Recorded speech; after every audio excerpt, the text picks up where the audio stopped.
Common reasons applicants fail the Marines. Hindi lahat ng nag-a-apply sa Marines ay umaabot sa dulo.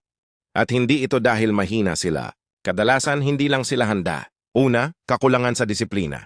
Maraming gustong maging Marine, pero ayaw sa maagang gising, ayaw sa utos, at ayaw sa paulit-ulit na training. Sa Marines walang shortcut.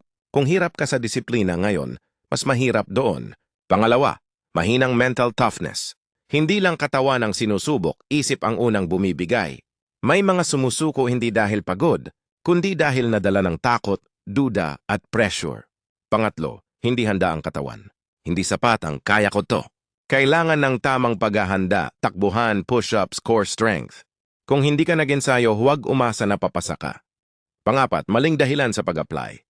Kung sumali ka lang dahil uso, may sweldo o may nagsabi, madali kang susuko.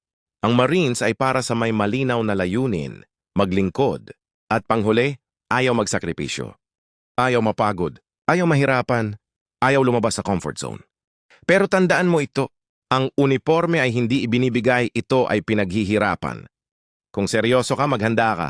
Kung handa kang magsakripisyo, baka ikaw na ang susunod na tatawag na Marine.